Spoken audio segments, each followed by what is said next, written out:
Hello, everybody, and welcome to Weekly Chats with Austin. So excited that all of you are on here with us tonight, man. We're gonna have a lot of fun. If you could comment and let me know that you can hear everything good, everything sounds okay. I always like to double check because, as you all know, this technology this day and time can be a little wacky. But it is what it is. So just comment, let me know, make sure everything sounds okay to you guys and everything's all right. And man, I'm so excited about tonight. We're going to have a lot of fun. I was sitting here kind of in I don't know, a hectic type of freaking out type of mode. I like to watch the show on my phone, not only because I can see everything here, but I like to have it on my phone just to make sure everything's running smoothly. And my phone has like no connection because for those of you who don't know, I live in the country. I mean, I like to live in the woods. No, I'm just kidding, but I'm pretty close. But anyway, there's no good connection out here except on my computer. So my phone is like horrible. So I was sitting here trying to get it to work. I was like, come on, do it. But it did it. So I think it's okay. It might be lagging, but that's okay. I can still see. So welcome everybody. Let's check out some comments on who we have tuning in. Also, comment, let me know where you're watching from and all that great stuff. Let's see, who all do we have watching so far tonight? Let's see, we have Janice Fairburn. She's ready. Let the fun begin. Hey, I'm with you. Well, we're ready. Melissa Wisham, hello, how are you? Penny from Ottawa, Ontario, Canada. I say this every time about Penny, and there's probably several others that are on here as well, but Penny has never missed an episode of Weekly Chat with Austin since we started this, October, November last year. So thank you, Penny, and thanks to all the rest of you who have been tuning in every week. I really appreciate it. Kay Welker, I think if I'm saying that correctly, I'm not good with names, but I try. How are you? Let's see, who else? Amanda, hello, how are you doing? Good to see you from Wisconsin. Mary, hello, how are you?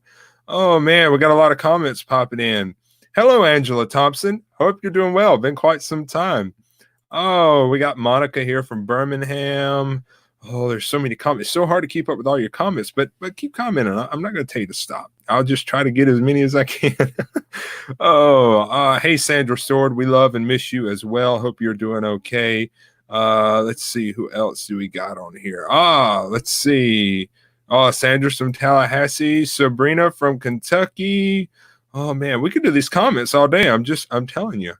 There was one more I wanted to pop up on the screen. I thought I saw somebody from way off. Maybe I didn't see. Oh, Moses, there's your mom. She's watching. Hey, Moses' mom. Hope you're doing well. All right. Well, thank all of you guys for tuning in. Man, we're going to have a lot of fun tonight. I'm just going to tell you that from the get-go. And so, man, things around here have been okay. We South Carolina, with this pandemic that's going on, South Carolina is still have been put under another state of emergency. So we're kind of having to. They're telling us they want us to stay put, but a lot of people aren't listening. But it is what it is. Everybody has the freedom to do whatever. But I haven't been out of this house, and this is no joke. Besides driving to the garage to pick up my dad's car when it tore up a couple months ago, stuff like that. Probably since my last show was March the 8th.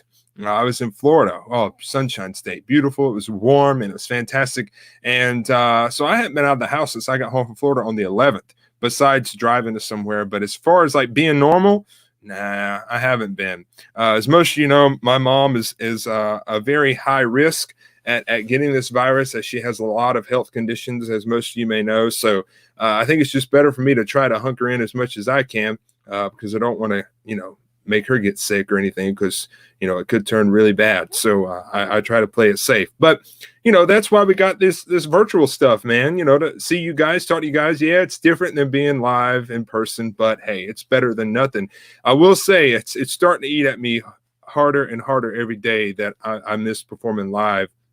And I know a lot of you, you've been writing and asking me, when am I going to do another live virtual type of show, where I sing and stuff. And I haven't done one as far as by myself, besides the weekly chat stuff, probably since sometime in May. So it's been a while, but I had a lot of projects that I was doing. And so I kind of just laid low and want to relax for a little while. So I did. I will say that's probably the only positive thing out of this is being able to relax and probably spend more time with your family and stuff. So that's about the only probably the only positive thing out of it. But you have to look at it all in a positive way. If you don't, then it's just not good. So try not to look at everything negative. Look at positive. Everything's going to get better, and we're going to be just fine.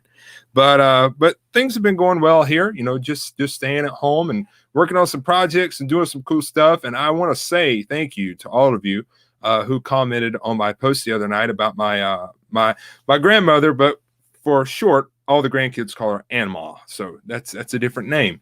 All grandmas have a different name. So that's what we call her. And she fell a couple of days ago and cut her hand really bad, had to have 13 stitches. And so she's hurting. She's really black and blue. But today I think she's feeling somewhat better and starting to walk around a little more. So thank you all for your prayers. Prayer works. So thank you guys. I really appreciate that. So that's kind of what's been going on with me. And I do want to say I have something really exciting tonight. I have a couple of new segments that I'm throwing into the show tonight for the first time. And hopefully you guys will enjoy them and we can keep doing them every week. And it's just, me. I told you guys a couple nights ago when we just had a little chat on my personal Facebook page. I kind of said, hey, I have a creative mind, my brain must be huge because I have a very creative mind. I like to do different things, not all the same stuff all the time. So you'll see what I'm talking about a little bit later on. So you might like it or you might think, oh my God, this is the craziest thing I've ever heard. But that's okay. If it makes you laugh, makes you smile, that's my goal. But before we get any further, thank you guys so much for the comments. Thank you guys. I really appreciate that. Thank you guys. Thank you, Robbie and Sandra. I really appreciate it. Before we go any further, I do want to show you guys something really quick. I'm going to put this up on the screen. I have officially now an online store on my website. We just got that finished last week. I made a post about it on Facebook. Some of you may have seen it. Some of you may not have seen it. But all you got to do is visit AustinArenaEntertainment.com, click on the tab that says shop, and you can see there's all type of merchandise right there on that little flyer. And there's a whole lot more on the website. So go get your Austin merch. I know a lot of people from around the world has messaged me, said, hey, you need to get an online shop. So I did it for you guys. So you guys could get your Austin merch. So there you go. Also, before we get on further into the show, I think I saw, let me check the phone here. Carrie Rayburn, my friend, walking on the boulevard is watching. What's happening, my friend? I hope you're doing well. Also, I want to talk about this. I made this post on Facebook the other day, and I believe I got it somewhere on here. Here is the upcoming weekly Chats with Austin episodes. These episodes are every Thursday night, the whole month of July, and it's probably going to stay like that the rest of the year. As most of you know, we've kind of fluctuated back and forth on dates and everything. But right now, we're not having any shows, so it's going to be an every Thursday night. And as you can see, tonight we have Moses Snow and Brooke Wright, who is actually on the bottom of my screen that I can see, but y'all can't see. So, and then next week we have Michael Cullifer and your 2019 Ultimate Elvis Champion, Taylor Rodriguez. And then the next week, July 23rd, we have Miss Diane Bailey and another special guest that'll be coming soon to you guys. And if I hear back from him really soon, you guys are you're gonna really enjoy him. That's all I'm gonna say. And then the last Thursday of the month, if I am correct, we have Mr. Sylvain Leduc, all the way from Quebec, Canada, and my good friend that I've known, gosh, I don't know how long, but Mr. Cody Danath is going to be on with us as well. So there you go. There's what's happening with Weekly Chats with Austin over this month. So I'm glad I got to let you guys all know that in advance. So I got my cheat sheet down here, so I know what I'm supposed to talk about in order. As you all know, and probably have learned by now, I don't remember a lot of stuff. I try to, but I might be young, but it is what it is. Also, I put a post on Facebook about I had several announcements that are going to be coming soon, and we released one of our announcements a few months, I think, a month ago, not a few months, but a month ago. And my second announcement should be coming this weekend. I can't promise you anything, but I just don't like to give an announcement until I have everything in writing. That's just me. So hopefully be able to have that to you guys really, really soon. So here's what we're going to do. I got one more thing I want to show you guys. And then we're going to get our first guest on here, which is going to be Mr. Moses Snow. I know you're all excited to see both of our guests tonight. And, hey, Diane Hooker from Mayberry, North Carolina. Hope you're doing well. Thank all of you guys for tuning in. Peggy, Melissa, hello. Thank you guys. So as all of you know, I'm going to put this up on the screen really quick. my Austin Derby fan retreat that was supposed to be, happening in March of this year, we had to reschedule it to September of this year, and hopefully everything will work as planned and be able to have that. As of right now, it is still on, but we have to go ahead and progress and talk about 2021. And we already have next year's fan retreat booked, planned, all our artists ready to go. And we're going to have your 2015 Ultimate Elvis Tribute Artist Champion David Lee, Michael Chambliss, Travis Powell, Matt Cordell, Samantha Chambliss, and myself. Sadly, I have to be there. No, I'm just kidding. It's my event. I have to be there. So over the past couple of days, my videographer, Cassidy Chapman, who makes all these cool videos you see on here, finally got our 2021 promotional video for the fan retreat finished. So I said, hey, what's the better way to introduce it and show it to you guys than right here on Weekly Chats with Austin? So I said, hey, we'll put it in the lineup here and show you guys. So all of you that are watching, all 50 or 60 or 70, I ain't for sure. I can't see what it says, but I know there's quite a few that are watching. You're going to see this for the first time, and then tomorrow it'll be posted on Facebook. So are you guys ready to see the promotional video? Because you need to get your packages and come to the Austin Derby Fan Retreat next year. If you're ready, put some hearts and likes on the screen, because I'm ready. I'm ready for you to see it. I've seen it like 40 times. It's so great that I've watched it that many times. So without further ado, here is the promo video for our 2021 Austin Derby Fan Retreat in Pigeon Forge, Tennessee. I hope you guys like this. Here you go.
Say, girl, you be the miracle cure. You got a mashed potato, but I do the game. Put your hair against your right, sing it to the devil like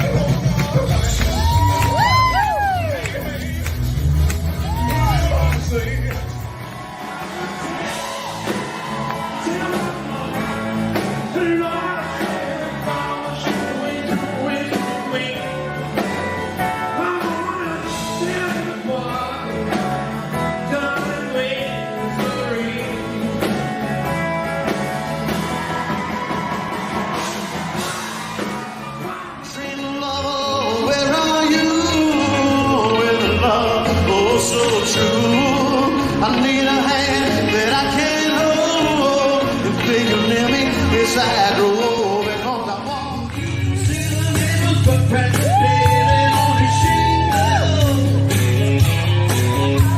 And his woman smoking hormones, watching Laura Ingalls. He crazy in the legs, he said, and I'm You're a real mean guy. I got the difference in your life. I love you by the shades. And I know that you're the one to place. Hey, set me free. Stupid Cupid, stop picking on me. Hand may be quite continental, but diamonds are best friends. A kiss may be grand, but it won't be the rental.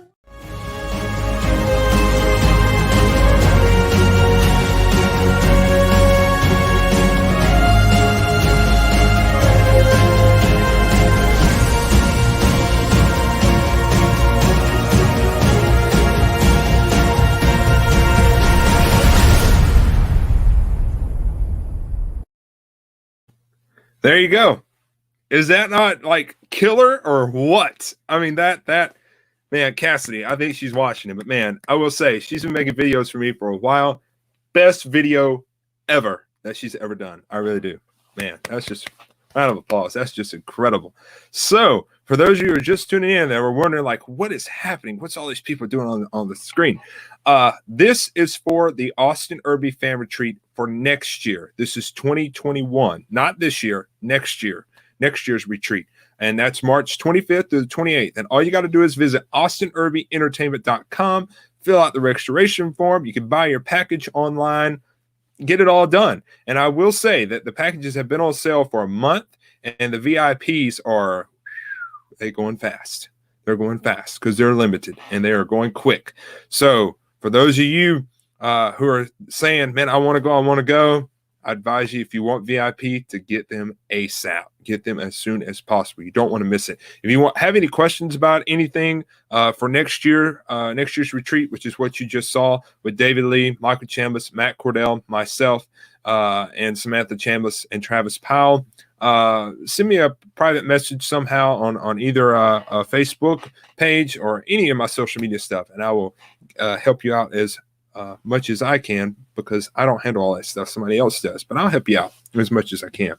So without further ado, I know y'all didn't get on here to hear me talk all night. You know, you're here to see the guests too. So that's the goal, because I'm ready to chat with them, because man, I got some cool questions to ask them, and I'm anxious to see their answers. So without further ado, man, this young man, he was on a couple of weeks ago on my weekly Chat with Austin sing-along that we have about every 2 or 3 months. And man, he did Mean Moment Blues. And I told him the minute he finished, I said, man, I'm not saying it because you're on here. I said, but I really feel like I was watching like Elvis, like right there. I mean, he was spot on. You can tell the young man watches Elvis, and that's what he needs to do. So without further ado, let's get him on the screen. Mr. Moses Snow, are you with us, my friend? Yes, sir. Thank you, brother. How are you? Doing great. How are you? You doing all right? Yeah. Cool. I'm doing good. So let's kind of kick into this. We might have a little bit of delay, but that's okay. It'll catch up eventually. You know how Facebook can be. It's kind of crazy. Let's kick this thing off, man. So first, number one question is, how did you get into Elvis? Well, it all goes back to Christmas time. And my family was playing like all the classics and everything and stuff. And, you know, I heard Blue Christmas, but I didn't know who that was by. And so I asked my mom who that was, and she was like, that's Elvis. That's Elvis Presley. And I'm like, oh, okay. And then later on, they had this karaoke thing on the TV for Christmas stuff. And I started singing some of the karaoke stuff that they had on there. And then Blue Christmas came up in the style of Elvis Presley. And I was like, okay, I'll give that a try. And I started singing that, and I was like, that song and the way that style, the way it was sung, or you should sing it, I found it really fitting for me. And at that time I was going, you know, I was my voice was changing and everything. You know, my highs were going down to lows and I all know that. how that is. Yeah. And then I found a song there, Blue Christmas. I was like, I really like this. And not only did I like it for my voice, I liked it for the bluesiness of it, groove of it. At the time, I really didn't have any knowledge in music, and so I didn't know, hey, I really like the blues. All I knew is I just liked the way it felt, and I got curious. I got more and more curious, and looked up Elvis to see if there was more songs like that that he did. And you know, lo and behold, there's tons of it out there that Elvis did with that bluesy, you know, roll style that I'm very fond of. And eventually, you know, I just kept getting so um, I kept getting so involved with learning with Elvis, and learning all different things, and my love just grew and grew and grew more on it. Right, man, that is awesome. And so exactly, this is two questions in one. What age did you actually do your first show? And from that age to now, how long has that been since you've been an Elvis tribute artist?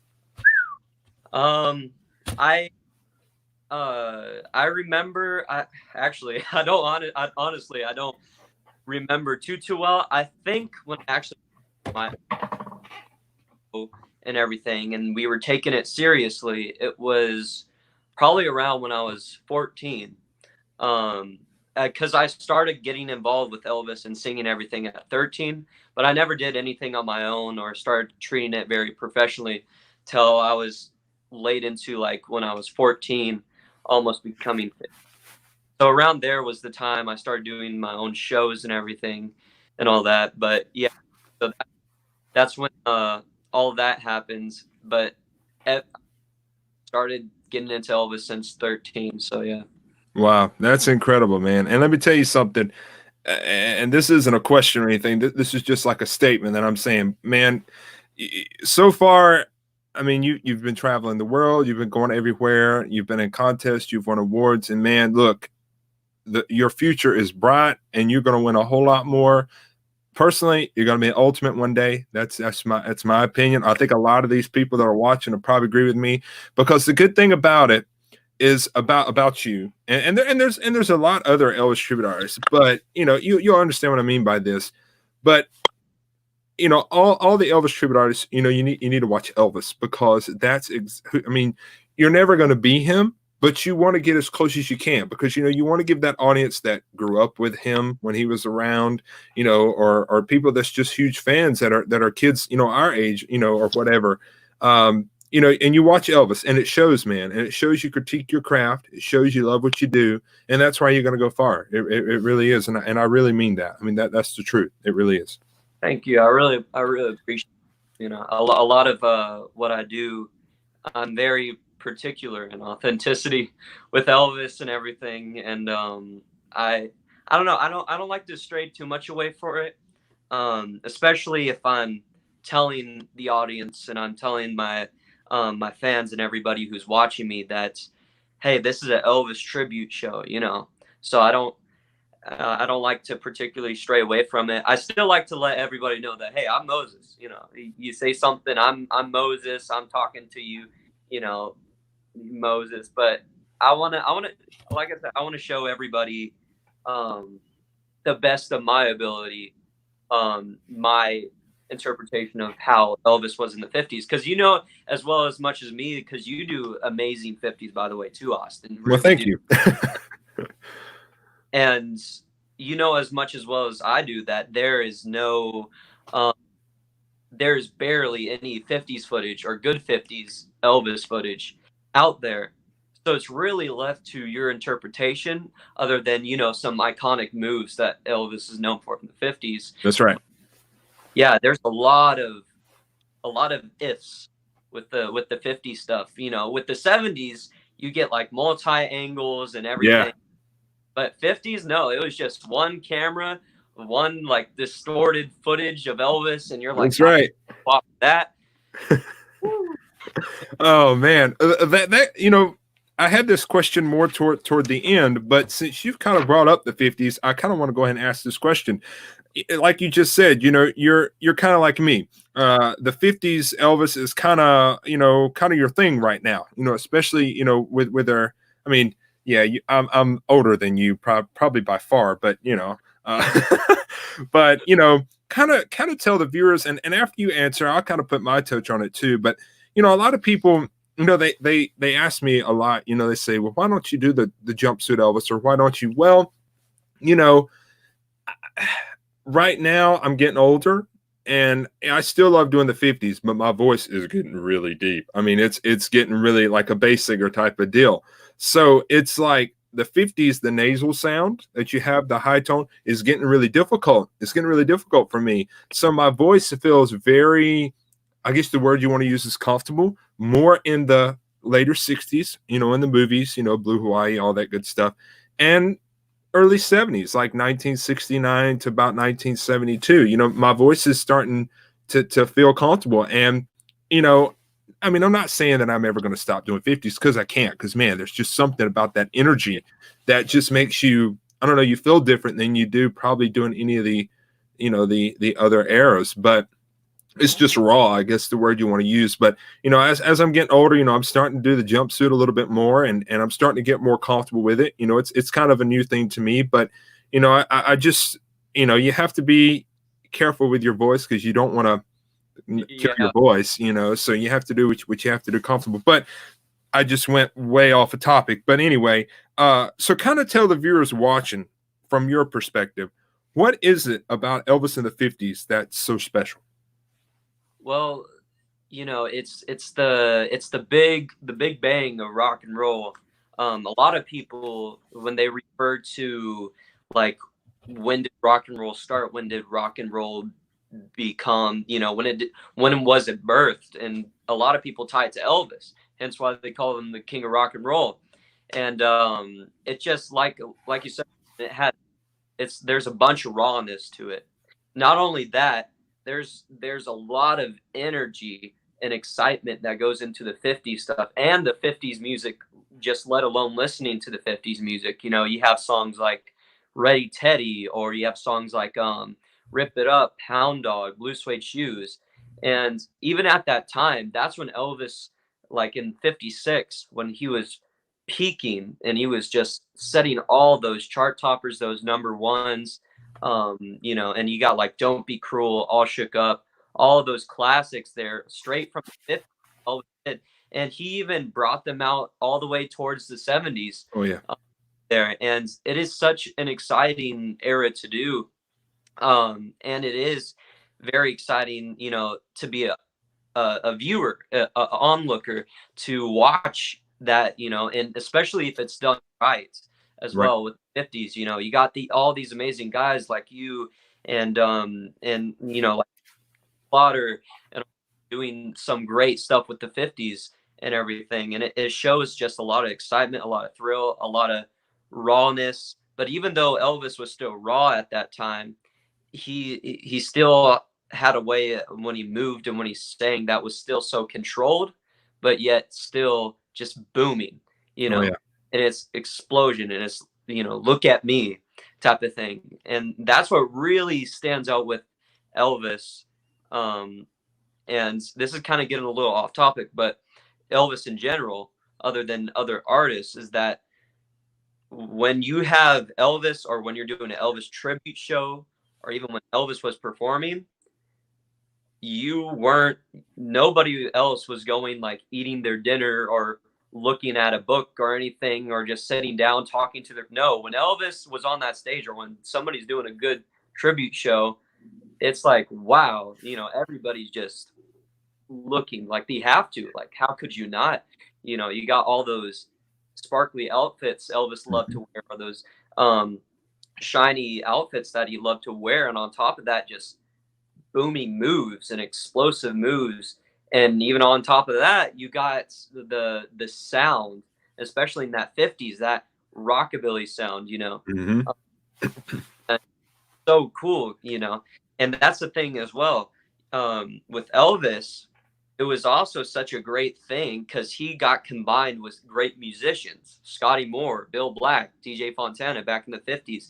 And that's, let alone Elvis's voice, which was the main ingredient of the sound. You had, Scotty Moore's little fills, his little, you know, thumb picking style. You got the slap of Bill Black on there piercing through the mix. And then you got that steady beat that DJ's doing on the drums. And it's just all fits so good together. Like, that's just something you can't come across in like a long time, such a perfect mix like that. And so, it's really great with the 50s because you have all of those elements just boom there. And that's why I really love it. It's just all of those reasons just stacked on top of each other. Oh yeah, absolutely. And just like we both kind of just said it, and there's a lot of folks that's making that comment. Elvis was raw. And another thing about, somebody made a comment, and I was just thinking about this a few minutes ago. But another thing about when Elvis first started, man, he was always nervous. From the moment he first took the stage, to all the way to the end. He was nervous all the time. I mean, for the people who's watched Elvis on tour, I mean, you see him backstage and he's so nervous, he has to do an inhaler, just to kind of catch his breath. But it was just something about when he got on stage, it was the nervousness showed, but it was something cool. He made it cool. He didn't care what he did. He just moved with the music. He could care less what people say. Of course, people talked about him, but man, he could care less. Like when he walked off the stage, and you can correct me if I'm wrong. It was either the first time or second time or whatever he was on stage. I can't remember, but he looked at him and said, "What did I just do?" And the guy's like, "Well, whatever you did, just go do it again." Because he had no clue what he was doing. I mean, he had no clue, but the crowd loved it, especially the women, of course. But they loved it. And I think that's why they say that 56, especially 1956, was his breakout year, because he become to realize that what he was doing was helping his career. So he's like, man, I'm just gonna do what I feel. Nothing choreographed, nothing pre-planned. I just go out there and do what I want to do. If I want to spit gum across the stage, man, I could, whatever. That's just how I was. But pressing forward into the questions, I want to see what your answer is to this. But in your opinion, what is the best part of being an Elvis tribute artist? I have been asked that question many of times, but what's the best part of being an Elvis tribute artist? The best part really is just, giving a great cherished memory, or not memory, giving just a great presentation of who Elvis was to all audiences, all of ages, people who grew up with Elvis, people who knew Elvis after he passed, just for any generation, just giving that love, that great presentation of Elvis Presley and his music and his legacy. And honoring that and respecting that, and showing it to all the fans, because that's what really matters, is all the fans, all the Elvis fans. I'm not just saying for my fans or your fans. Absolutely. All of them, people who love us ETAs, people who just like Elvis, and that's the thing. You just want to give that love too, because you and me, we're just super huge fans of Elvis, that right. dress like him, we like to do our hair like him, we like to sing like him. That's right. And we're on the same train as the fans are. We're super huge fans as well and everything. So it's just going a step above and giving a great performance and a respectful performance of Elvis to all the fans, and hopefully bringing back memories for those who grew up with him, or giving the people who haven't seen Elvis a good memory of what it would have been like when Elvis was doing those kind of shows. So yeah, right. It's all about the fans and respecting Elvis's legacy and image. And you said the key word, a respectful tribute. That's the key word, respectful. You have to be respectful. And exactly, we are huge fans. We're probably, well, I would say all the ETAs are probably like major big fans. Like, we're at the top. You know what I mean? And I mean, we're Elvis fans first and foremost. You know, we don't, you know, fix our hair like Elvis or dress like Elvis just because we want to try to become famous. We do it because we love him and we want to keep his, you know, his memory alive. And, you know, and not only do we want to do that, you know, we want to carry on his legacy. And, you know, like I said earlier, you know, we want to bring back to those people who actually, you know, the ones who saw Elvis, the ones who remember Elvis, or even the generation that don't even know who he is, but, you know, their grandma or grandpa does, and they want to bring them to a show, and they want to, you know, we want to be like, wow, so that's what Elvis was like. Now I see why you were so crazed by him. You know, that's what we want to do. You know, that's the whole key. But man, you've performed in Germany, gosh, I think Switzerland. What other international cities have you performed at? I went to the competition in Penticton, Canada. Right. They're very, very great competition. Great people, great guys. I got to meet for the first time and everything. And yeah, Canada, and then, you know, here in the States as well. But yeah, I think you got it right on the money with Germany, Switzerland, right, and there's Canada as well. And, okay. I've run across this question, and you might not really know how to answer this, but back in 2015, I went to, I had been to Canada previous, a couple of years before that, for my first time, but this was like my third or fourth time to Canada, and I went to the Collingwood Elvis Festival, and I competed, and I got fortunate enough to win my division, and then I got to go back the next year and headlined, and last year, sadly enough, was the last Collingwood Elvis Festival. I mean, I got the honor that they called me to ask me to come back and headline again. And while I was there, they actually had me sit down with this lady, a couple of ladies, to do an interview. And man, you talking about these questions, man, they had a stack like that of questions. Some of them I didn't even know how to answer, but I tried. But this was one of the questions that I got asked. And man, it took me probably 5 minutes to try to figure out an answer because I really didn't know what to say. But then the same thing just kept popping in my head. So I want to see what you say. But how are the audiences different in different countries when they see an Elvis tribute artist come out on stage? Are they any different than what they are here in the United States, or are they similar, or what's your way to describe that? I would be lying if I say it wasn't different. There's definitely a difference. I wouldn't say a vast, huge difference. Right. But again, I haven't been everywhere because I know in different places you got to think about it. There's different cultures. There's different way, you know, people grow up, right, and they learn, you know, what they should and shouldn't do. You know, some people grow up raised as being a loud person, so they're going to be a loud person. They're going to be your screamers, right? And right. For people watching, we love screamers. Absolutely. Yeah, we love when y'all all. But yeah, back to the question. You know, and then there's, you know, your quiet, reserved people who were raised that way, and so they're just going to sit there and they're going to watch and they're going to enjoy the show, hopefully. Right. And but you know, and that goes with many different cultures, many different families and everything. But doing a generalization of where I've been to in my experiences, there's a difference, you know, not just in different countries, but also in different states, and really any show that you go to. And it depends on the setting as well that you're in. Right. If you're in a cafe or a restaurant, it's not going to be as loud as a theater or. Right. And it also, there's many different aspects that go into whether audience is going to be different, like whether you're performing, you know, very energetically or more laid back in a ballad type of style, or if you're in a cafe or if you're in a theater. And with different countries, you know, when I went to Germany, they're loud. They're loud and proud. Right. They will hear you on. Right. They love it, you know. And me, Andy King, Shake Around Roll Girls, and his band, the first show we did was, and you'd probably really like this, was like a rockabilly-esque like pub type of thing. Okay. That was in Switzerland. Cool.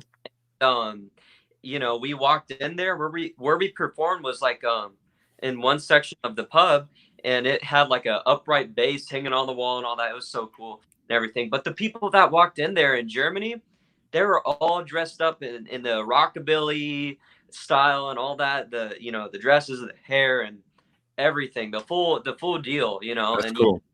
and as soon as I went out there because I was first to go up before Andy, and I went out there, and oh Lord, they ate it up. They were cheering on from the first song.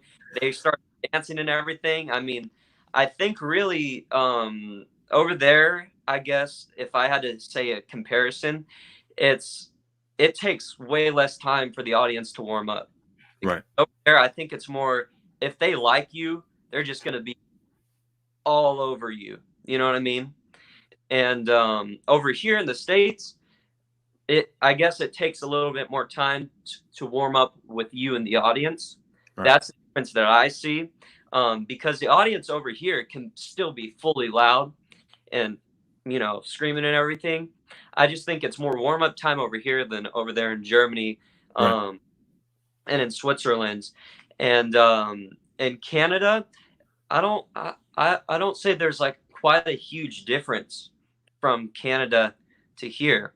And then again, you have your audience. If you have a bigger audience, that's the louder it's going to be. Smaller the audience, probably the more reserved. I mean, I've been to some small audience areas, and it still was quite loud, and Right. everything. But yeah, it all depends, what the culture is, what they're like, and what setting you're in, and if you're doing a energetic show. Right. And so, yeah, that's my response to it. I wouldn't say there's a huge difference, but there definitely is a little shift in there. Right. And when she asked me that question, I was just kind of like, I was sitting in the chair and I was kind of like, never been asked that before, and, I have, as far as international, I've been to Canada and I performed in the Grand Cayman Islands. Mhm. And, we've all been on cruise ships performing. That's, could be considered international because, I mean, you have all people from all around the world on these cruises, especially the workers. And, my answer to her was, first off, everybody that comes to the shows, whether they're in Canada, Germany, wherever, we're all Elvis fans. Yes. So that's a similarity. But you said almost exactly what I said. You got a different setting because it's in a different country. Language is different. Culture is different. And it can be different, but the similarity and the good thing about it is we all love Elvis. So that is the main thing. But man, I love performing in Canada. Man, it's one of my favorite places. I love Canada. It's man, they're really energetic up there, like Okay. super super energetic. But Oh, yeah, yeah. I mean, I give you a round of applause. That was a great answer, and it was very similar to what I gave her. That was very similar. I think you might have read my mind. I don't know. Um, I don't know. are you a psychic? Are you a mind reader or something? Tell me about. Oh man! All right, man. This is a question that all of us get asked on a daily basis. But what's your favorite song to perform? Oh, yeah. 2,000 years later, he's still waiting to answer I because it's a hard question. I know. I really don't have an Elvis favorite song that I have. Right. It changes. I have a song that I really like to sing and everything, and I enjoy it. And then eventually it's just flip flop. It Mhm. switches time and everything. Especially if when people ask me like, "What's your favorite one to perform?" That's the question that comes up next if you don't give a Yeah. specific, whoa, what do you like to perform? Well, that's even harder, because if you do one song so much, you kind of want to take a break from it Oh, and all. absolutely. Yeah. And it's the same thing with listening to an Elvis song, it's all of it is great and everything, but it's not, I, I don't know. It goes for anything with music. I wouldn't keep listening to something or else I'll get tired of it and put it on Right. the shelf. So that's the thing. I kind of rotate with my Elvis songs and all that. Um, I would say that one Elvis song that I really like to go back to would probably be the song from Wild in the Country, "In My Way." Oh yeah, beautiful That song. I really like, and I would highly request somebody to go listen to if they ask me for an Elvis song. Um, Even though I don't sing it much or I don't listen to it as much, it's just one of those songs that just when I listened to it for the first time really stood out to me. And it Right. was just the guitar, and that was like the only song that made me cry first time listening to it. And it was just Elvis and the guitar, and that shows you just how much Elvis has alone in his voice. Yeah. Um, but yeah, with anything, there's different aspects that go into like what I like and everything, and I can't choose one. There's just so many of them, and I don't just focus on one. I like a lot of them. So I, yeah, I- I'm I'm the same way with you. It's a question, and I'm pretty sure Brooks probably agreeing the same with this. But that's a top question that we get asked all the time. What's your favorite song? What's your favorite song to perform? And I always, when people ask me what's my favorite song, my answer back is changes every day or every week. And like right now, I like a song. It's a very rare song, and I can't remember off the top of my head on what album it's off of, but it's from the '60s, and it's called "I'm Coming Home." It's a great song, and I think it's on the same album with "Give Me the Right," and there's several other great songs on that album, but it's called "I'm Coming Home," and I love that song. And for you viewers that are watching, you're probably like, "What?" I probably never even heard that song because it's rare. I love the rare stuff. So go listen to it if you haven't. But and as far as go ahead. sorry to interrupt you, but Oh, you're um, fine. that's something you kind of got me very curious. Is what favorite album, Mm. like album? Ooh, you're asking me that question. Yeah. Ah, it would probably be the album that came out. I don't know. I think it was after Elvis passed, or I could be wrong. But it's the one that's got the what is it? The 50 big hits or the 50 biggest hits or something like that. It's two disc. It's two disc. Um, I wish I had the picture. I would show you. I used to have it on my phone because that thing that was going around on Facebook where they told you to do 10 days on putting your favorite album covers on Facebook or something's going on. That was my first one. And I could be wrong, but I think it was like 50 Elvis's 50 biggest hits or something like that. But I used to, as a child growing up, and I was born in the 90s, but growing up, I would pop that in both discs all the time and just listen to it over and over and over. And I love the King Creole album too, man, because that's my favorite movie. But as far as picking a favorite song to perform, I always tell people all the time, I said, well, here's how I'm going to pick it for you. We're going to do a 50 song, a 60 song, and a 70 song. We're going to do all three eras. Yeah, I You get know what I what. mean? So, Yeah, what's your favorite album? Do you have one in mind? yeah. The Elvis is Back album. Okay, yeah, that's a great one. Yeah, the thing is with that one is that I feel like that with that album, Elvis didn't have any restrictions to that album. Didn't have Right, anything. Nobody touched that album but Elvis and his artistic taste right, with that. I think that's the purest of Elvis you could have gotten, at least for somebody who loves the rock and roll aspect of him.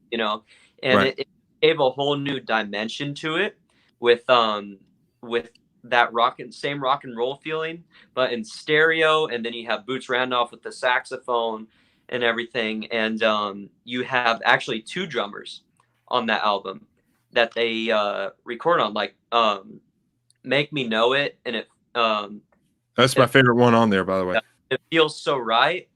You could hear that there's two drums going off at the same Hmm. time and everything, and so it gives a cool, different type of vibe and aspect to it that I really like and everything. Right. And those solos with Boots Randolph and the saxophone, I love that so much. and you just had those really cool songs, and that album's very versatile. Right. And you got your rock and roll, but you also got your ballads like Soldier Boy and all that. And I just feel like that was just full on Elvis's taste, preference, Right. that album all the way through and through. Absolutely. Absolutely. Well, I got two more questions for you here. And I think this is a great question, because I think this is another question that's probably a question that a lot of us get quite a bit. So if it were possible, what would you like to ask Elvis, and what would you say to him? So that's two questions in one. What would you ask him, and what would you say to him? I would be speechless, so I wouldn't know what to say. Yeah, you kind of got me there on that one. Man, I don't think I'd be. Yeah, I wouldn't be able to say anything if I was. But I would just tell him. I would go for the second question, because that's a bit more easier to think. Right. I would just thank him. You know, I would just thank him so much for what he did and how much happiness brought to so many people. You Absolutely. know, and I would love it if, I would kill to see Elvis's reaction, just to see, even after his passing and after his legacy, just how much brought people together, and Yeah. how much done for people like you and me. Actually gave us we got full on careers and lives just off of one guy alone. One guy. Yeah. Elvis, and just a great, genuine thank you for him, and just everything that he's done, and not only that he's done for himself, but that he's for so many others, and from the time he was alive to the time now. I Right. mean, it's so mind blowing, that he can create lives for us. We can just do that, Right. because of Elvis. Absolutely. If I had to ask him something, oh man, Hard, ain't it? Yeah. If I had to ask him something, it would probably be the question would probably be somewhere along this line. It would probably be, what was it about entertaining people that he loved? What was it about walking on that stage performing that made him continue to do it every day? You know what I mean? I think that would be an interesting question. And I believe his answer would be, and I could be wrong, but I feel that his answer would be somewhere along this line. But I think it would be, because I love what I do. I love the people. I did it for the people, and I love my fans. That's the reason why I kept doing it. I really think, and not only that, it was something that he enjoyed. But as far as if I was to walk up to him, I'd be like, yeah, that's probably what I'd be like. I really like that. Yeah, I like that question a lot. I would just, yeah. I mean, there's just so many stuff I would love to know, Absolutely. or know, like, why or how he did what he did, with anything. Yeah. And man, there's just a lot of questions I have. There's not like one that is just like, here it is. Yeah. We would, once we got there, we'd have a lot of questions. I'm pretty sure. I'm pretty sure. Probably. Oh yeah. All right, man. Last thing here. And exactly, I don't want to say, because I think I might be wrong, but how old are you? I'm 17. That's what I thought. Okay, I was right. So, as everybody that's watching, I'm 24. Moses 17, and there's kids, I guess you'd call them kids, that's younger than Moses, that is doing what we do, and their goal is to, like ours, to continue to, make Elvis' legacy go forever and ever. And a lot of these kids that are younger than us, that are 8, 9, 10 years old, man, they're pretty doggone good, Oh, yeah. and they got a bright future ahead of them. So what is something, I guess you can say, motivational like a motivational type of advice that you could give a younger ETA that's younger than you? Well, if I had to say something to them, I would tell them that, you know, that just be, no matter whether you're on stage or you're off stage, wherever you go, whoever you talk to, make sure to be as polite and as best you can, because when you take this part of entertainment of doing Elvis tribute artists seriously, you're not only wanting to give yourself and give Elvis a good image on stage, but you also want to give Elvis a good image off stage. So make sure, whether you go to an after party, whether you're just out and about, that you're respectful and you're kind to people, and you're nice, and to where they are like, that's a really nice person. Wow. And then they find out who you are, and they find out that that nice person does Elvis, and they're share that nice image of you and that great, polite, respectful image of you. They're going to apply that to Elvis as well.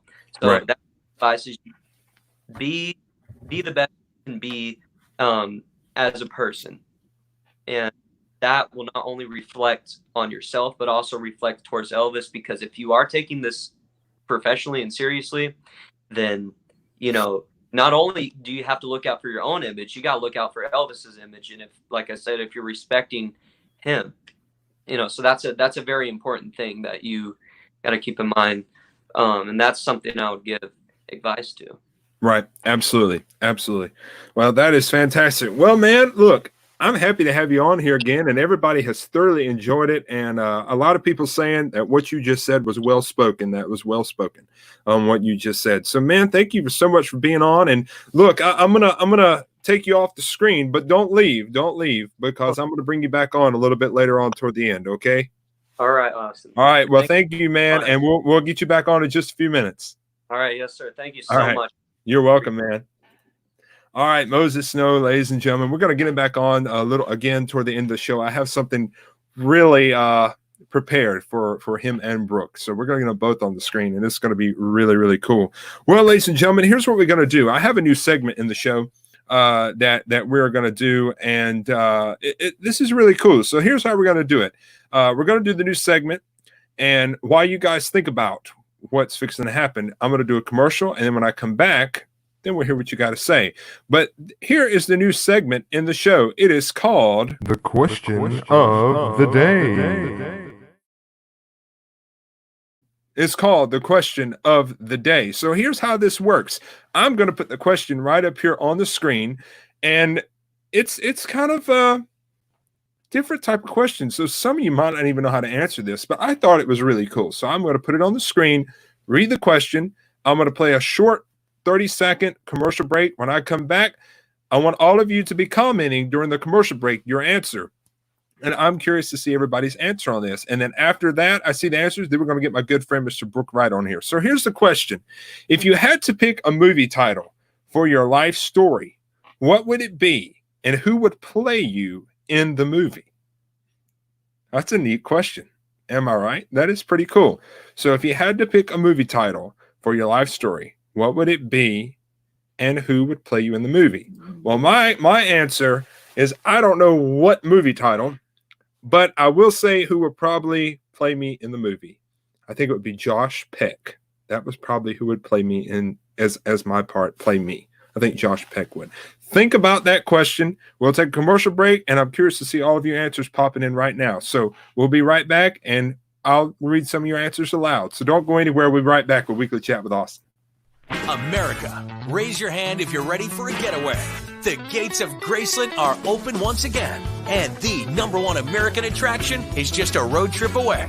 Walk in the footsteps of a true legend. Explore 120 acres dedicated to Elvis Presley, the king of rock and roll. Here, making dreams come true is in our DNA. Closer than you think and far more than you'd expect. Come home to Graceland, where a lifetime of memories waits for you.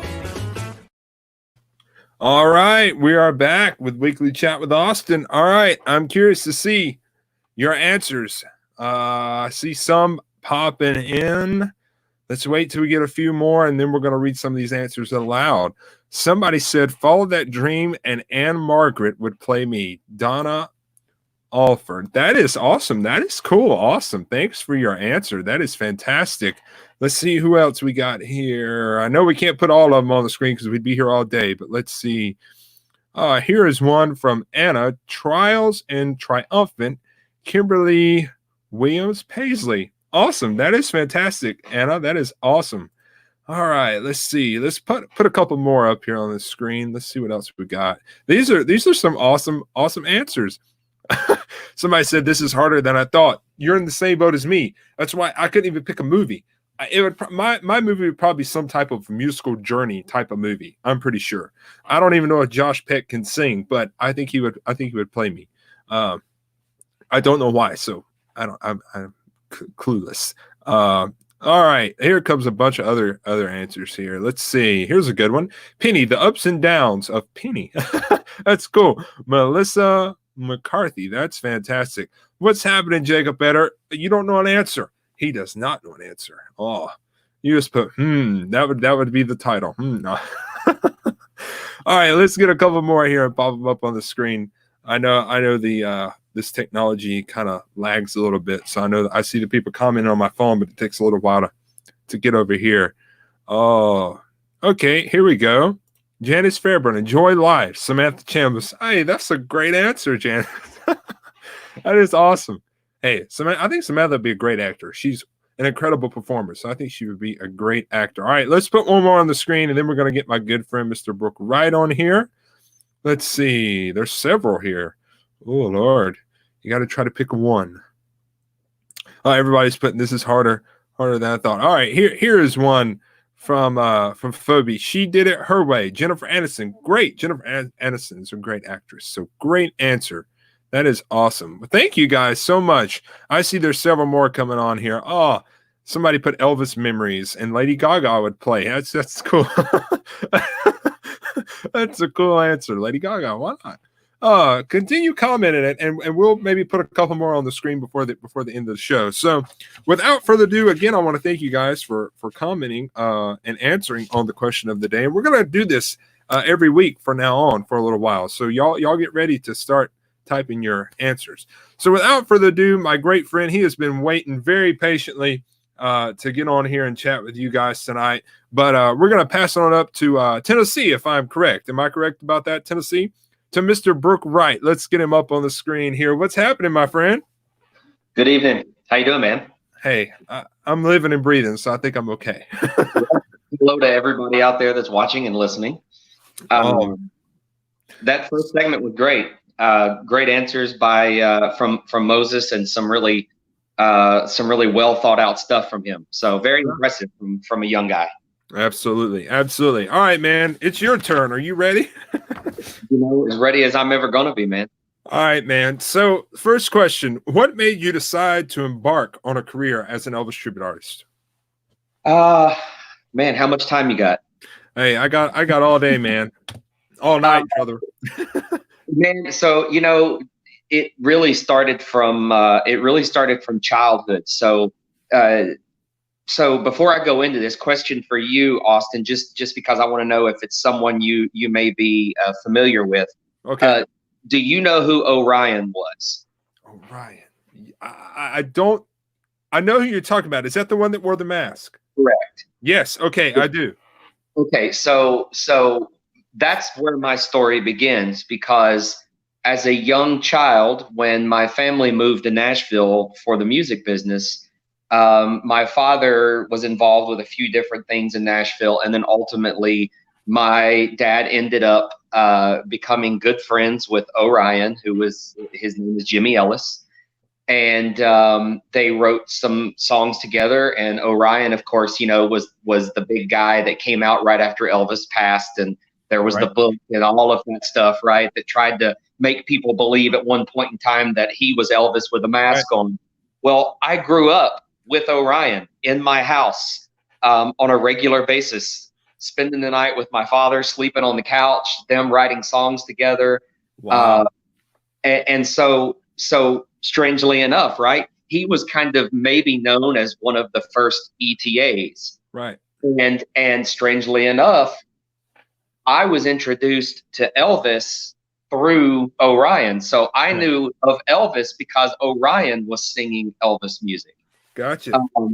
So that was how I got my introduction and really got to be around someone, you know, like that. And there was so much mystery around the guy. Even as a kid, I just remember he would come over to the house, man. And, you know, I'm 6, 7, 8 years old. He'd come over to the house and he didn't have a mask on, but he would wear dark sunglasses and he'd be sitting in our kitchen having a conversation with my dad in the middle of the day wearing sunglasses, right? It was crazy. So that kind of transitioned to then my mother, who's a hairstylist in Nashville. She had this clientele. And so she had Mark James as a client. You know, Mark James, everyone knows, wrote Suspicious Minds. He wrote Moody Blue. He wrote You Were Always on My Mind, Raised on Rock, you know, and then all these songs for these other big artists. But she was his hairstylist. So again, there was this Elvis connection and all these stories I would hear as a kid. And then my mother ended up with Joe Gershow as her client. And you know, I got to sit and have conversations with Joe. And then, you know, just probably 20 minutes from where I live now was where Sonny West used to live. And I got to meet Sonny when I was young and have conversations there. So like early on, before I was singing, man, I was already like, this Elvis guy is too freaking cool. Right. You know, I've heard so many great stories and then the Orion thing, and then it just transitioned. And so my father took me to Elvis Week in 1995. And I want to say I was a freshman in high school, I think. And it was my first Elvis Week. And Danny McCorkle, who we all know. Absolutely. Danny was hosting an open mic at the Tent. And that's back when the Tent was really small. It was a little stage. And he was hosting open mic, man. And when I'm not exaggerating, it looked like there were 100 people standing in line to sign up to sing. And my dad kept saying, son, you've been singing all this Elvis stuff. No one's ever heard you. You know, he was giving me all this encouragement. He's like, get up there and sing something. You know, he wanted me to get up there and surprise people, you know. Right. And I was terrified. And I'm like, absolutely not. It is not happening. So my dad, and this was the evening we went there to hear that because we were leaving to come back home. And he said, give me 5 minutes. If I can't get you on stage in 5 minutes, we'll leave. And I thought, man, you're never going to get me on stage in 5 minutes. There are so many people standing over there. Well, I don't know what my father did, but the next thing I know, Danny McCorkle is calling my name. And I just froze in place, man. And I got on stage and I'll never forget it. And it did shock people, man, because, you know, you've been around me. My thing is 70s and it's always been the 70s of Elvis. Just vocally, that's where it's always been for me. And I got on stage. I was 14, 15 years old. And I sang He'll Have to Go. Wow. And I'll never forget it, man, because it was almost like I started singing and I remembered seeing it in people's faces. And you remember this too, the first time you did it. Yeah. You see the shock on their face and then it makes you feel good, right? Yeah. And I see a little surprise in people's faces like, wow. And then when I hit that first way down low note, and I hit that note at such a young age and I hit that low note, man, I'll just never forget the feeling from the audience. And I walked off of that stage and Danny stopped me and he said, Brooke, you live in Portland, Tennessee. At the time I lived in Portland, which of course is also where Ronnie McDowell is from. Right. And he said, you live in Portland. I live in Gallatin. He said, we literally live 15 minutes from each other. Right. And that struck up a friendship, man. And I left Elvis Week in 1995 as a teenage kid that had already been singing Elvis in my bedroom for several years and had all of this knowledge of Elvis from all of these cool people I had gotten to meet through my parents. And I left that Elvis Week, man, and said, this is it. Like, I have to do this, man.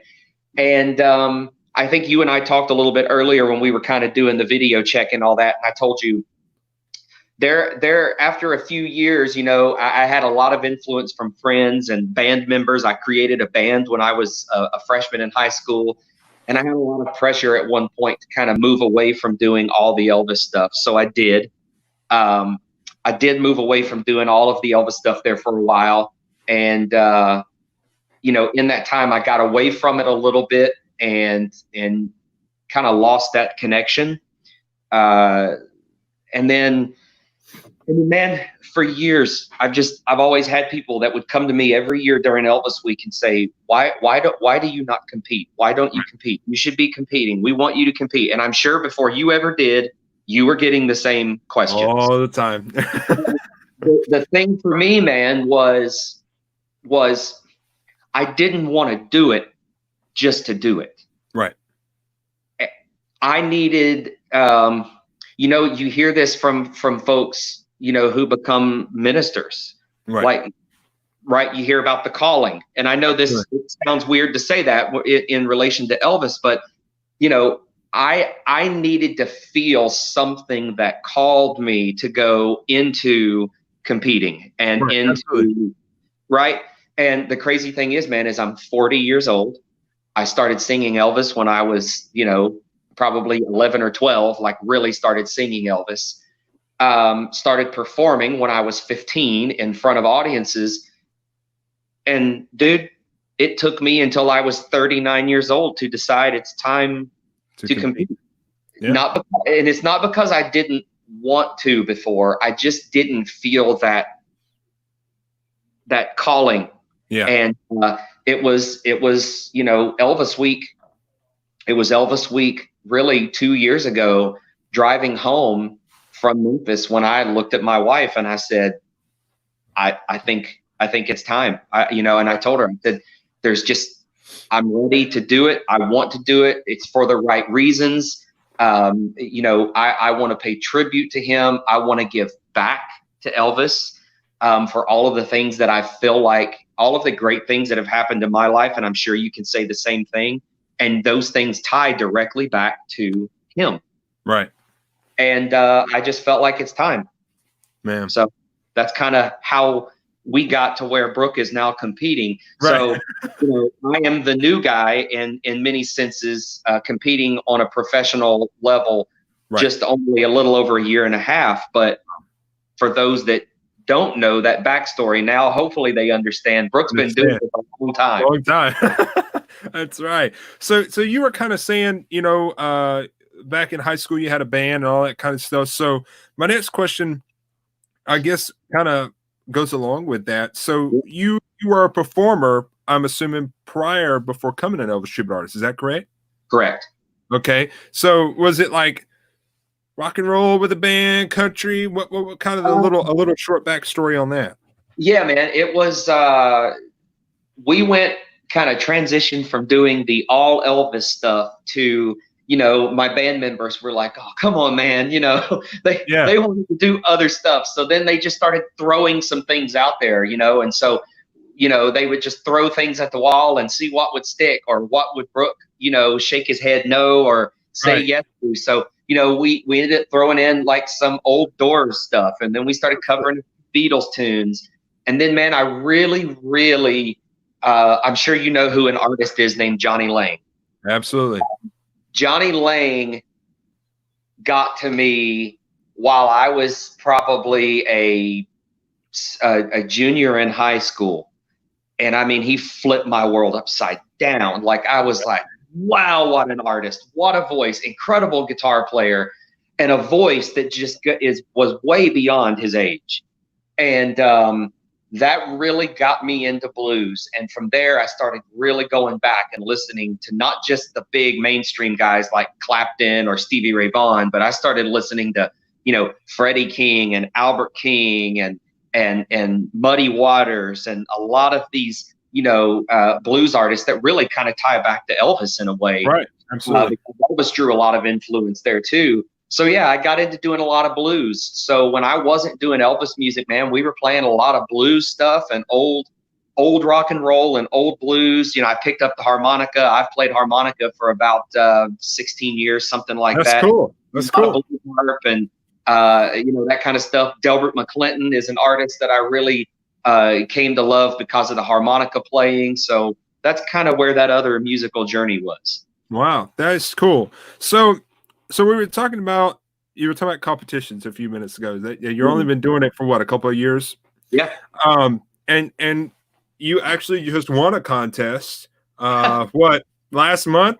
Yeah. The Buckeye, first ever Buckeye Elvis Festival, and it was virtual. And I was man, it was great to be able to see you win that, man. That was awesome. I wasn't in the contest, for those of you who are watching. I was doing some shows and headlining, but I got to watch the whole contest. And man, this guy, man, I felt that he had it from the beginning. And man, he did fantastic. Vocals was on, man. You just did great. So thank you. We did some more competitions together. You know, we were in Tupelo together, and we did several others. But a question that I'm always asked, and maybe you can put a little more like a pinpoint, I guess you can say, on it to the viewers, but describe the atmosphere before a competition for, kind of like either your performance and backstage. You can pick whichever one you want to relate to, or relate to both, whichever you think. Yeah, man. Well, so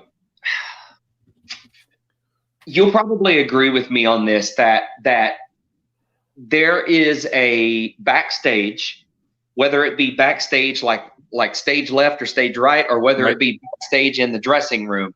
Right. There is the best way I can describe it. There's a nervous energy, right? Well, yes, there are nerves, but you can also feel the energy coming off of your fellow ETAs. Everyone, there is not one person standing back there that's thinking, "Oh my gosh, I'm not ready to go out." That's right. On the contrary, everyone is thinking, "I want to go now." Yeah, ready to get it done. Yeah, is that how you are about it? Because absolutely. Because that's how I am. Like if I'm 10th in line, I'm going, "Oh my gosh, I just want to be the next guy." Yeah. Because you get all of this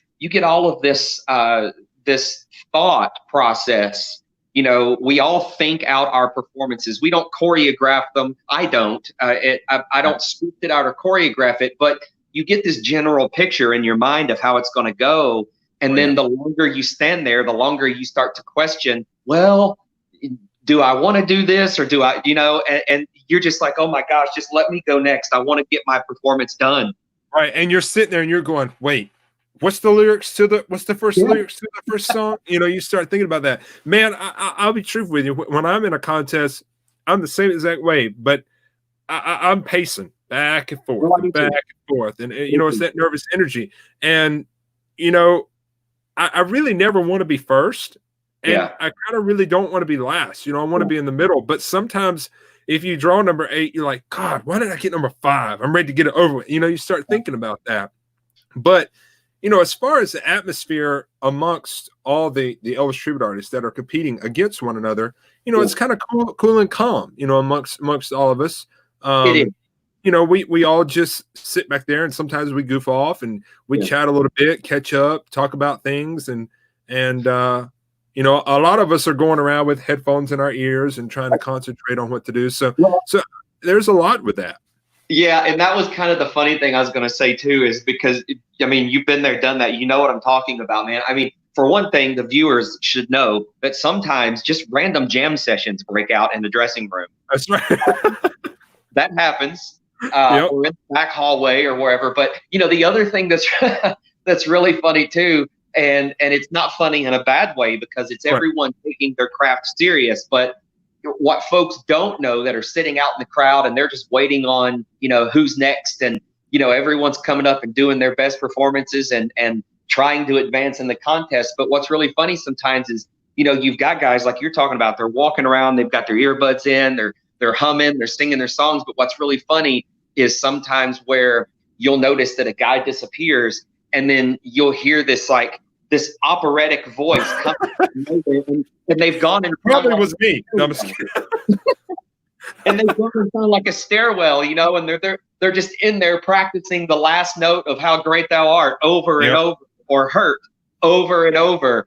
And that is just for the viewers to understand that you know, even for those guys that you think are fantastic, that you just love to hear and love to watch, and that you feel like every time they step on the stage, they're always on it. You should know they're still back there working. They're still back there practicing. They're thinking about it. There's a lot of passion and energy that goes into the competitions, and you feel the pressure. I don't know if you're like me. I never ever have felt outside pressure from anyone or any source, because I'm too busy putting enough pressure on myself. Right. I know what you mean. And, you know, another thing is, and I'm pretty sure you might be like this as well, but the minute I walk off the stage, you know, I just go, you know, it's done, you know, it's done. And then I get my phone, and then I text my mom or a friend, and I go, how do I do? Do you got a video? Can you send it to me? I want to see it, you know, see where I maybe messed up or whatever. And a cool thing is, you were talking about the opera and the, you know, everybody hollering out and all that type of thing. I was fortunate enough that I got to experience the Ultimate twice when it was at the Orpheum, and the from the stage to where the dressing rooms are in the Orpheum, man, you got to climb like 2 flights of stairs to get up there. And they have this little room when they call us out to get ready, because they kind of line us up, you know, because they want everything to go smooth and all that type of thing. So they call you out at the Orpheum, and they put you in this room, and it's nothing but 4 walls and a mirror. And my first time was 2014. So I was like, oh my God, what are they doing? Are they locking me in this room because I did something wrong? You know, I didn't know. I was 18. I had no clue. So then I just poke my head out the door and I go, what am I supposed to do in here? And they go, oh, just rehearse or pray or whatever. So I prayed for like 20 minutes, and then I just started like, I was like hollering out and singing my songs. And when I opened the door, I was like, could you hear any of that? They were like, no, it's soundproof. And I was like, man, it was echoey in there. So, so yeah, a lot of the guys, you know, they do that. And, you know, I guess you could say kind of a vocal warm up or whatever, but I thought that was kind of cool because nobody else kind of had to hear it if you sound horrible or not. But yeah, man, I mean, in general, everyone is, you know, is typically supportive, and, you know, there's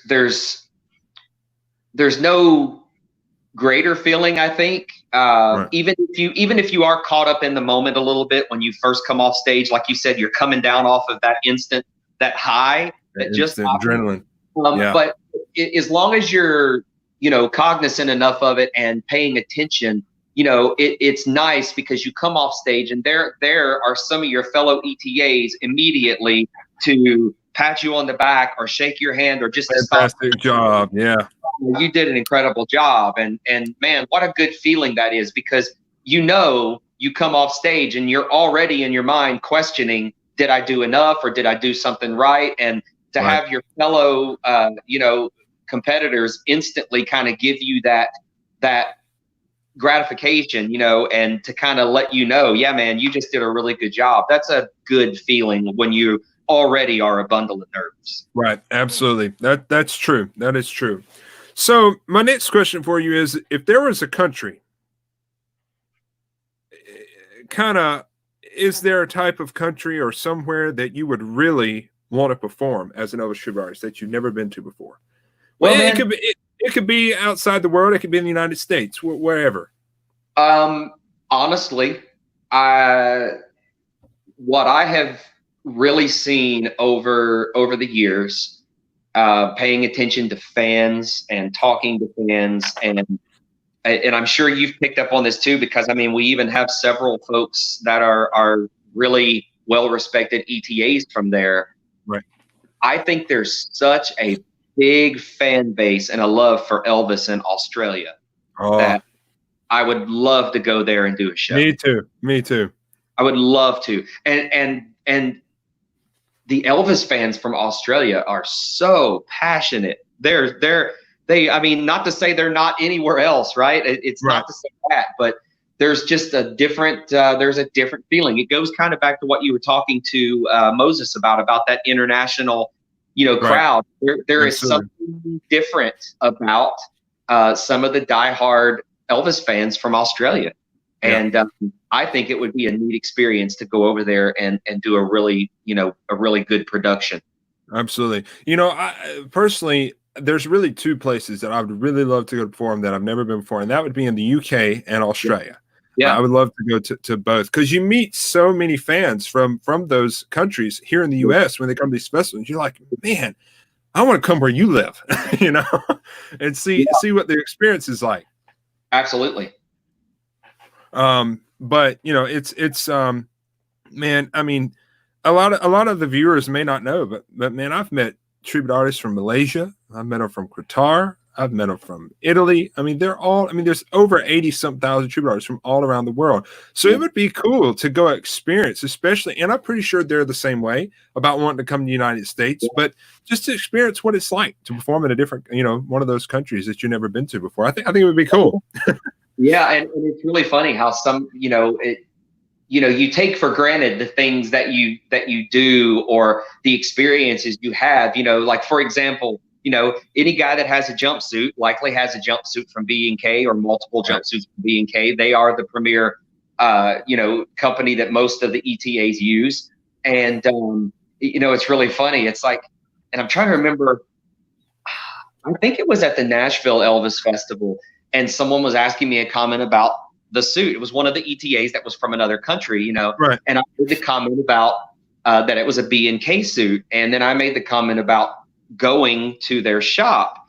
And it was as if I had just told them I got to go into the Pentagon or something. They were like, you going to B&K? It was just, and you don't even think about that. And you want to just be, hey man, it's just a sewing shop. Like it's a business. It's not anything you could imagine it to be. It's a place of business, and they work their butts off and they make suits. But it was just really funny the way he said it to me. Like I had really been somewhere spectacular. That's cool, man.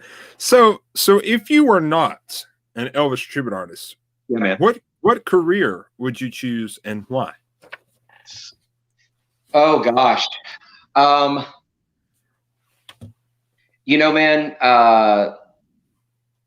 oh gosh. That's a hard one. Well, it's only because we just live in a strange world right now, man, and so much going on in the world. It's one of those things you hate to say it because you don't want people to get the wrong idea or impression of you, but I've always been told that I'm one of the most perceptive people that you'll ever meet. Right. I'm one of those people that can read people very well, and that's both a curse and a blessing. Yeah. There have been times that I've met people, and we've all come across those people before. You meet someone and they're being insincere, or let's call it fake to you. Right. And unfortunately for me, I can pretty much always pick that out. Yeah. So with that in mind, I've always been told I should have been a detective. That's cool. And my best friend is a police chief, and he's a good man and a good person. And that's why I say, where I'm going with that conversation, that's a whole different topic that we don't want to get into. That's why I hesitated to answer. But my honest answer would be, probably some sort of detective work or something like that, man, just because I guess for whatever reason I sort of have a knack. Yeah, that's cool. That's cool. All right, man. So what has surprised you most about being an Elvis tribute artist? What has surprised me most? Man, I think what has surprised me most has been the production level. The production level and the production quality of a professional Elvis festival. Right. I mean, as well as I do, sometimes you walk into some of these venues and you just go, wow, we're all performing here tonight. Absolutely. And then you get on stage with the band and you go, seriously? I've been, I grew up around the music business, man, and I've played around great musicians, since I was a teenager. The first time that I remember stepping on stage with the EAS band, I was just, I was kind of looking over my shoulder like, man, these guys do not mess around. So really that's been one of the biggest surprises. You know, you go from one event to the other. It's like when I went to the Elvis explosion in La Crosse, when I walked in the back of that auditorium and saw the stage set up, Right. and just the production value of that event, I was really impressed. And we all know, man, when you walk into Tupelo, you're kind of pinching yourself. Absolutely. So that has been, you know, because look, the energy of the crowd is not a surprise. Right. The fan support is not a surprise. They love Elvis, man. And if you are giving a true, authentic representation of Elvis, they're going to love you. So those things don't necessarily surprise you so much. So for me, it's that production value and just realizing, you know, with these promoters and producers and all of these folks that are behind the scenes, just how much work they put into putting on a great looking event. Yeah, absolutely. That's true. That's a good answer. That is true. So as we were talking a while ago, you've been to Memphis many of times. You've been to Graceland many of times. As so have I, and Moses as well.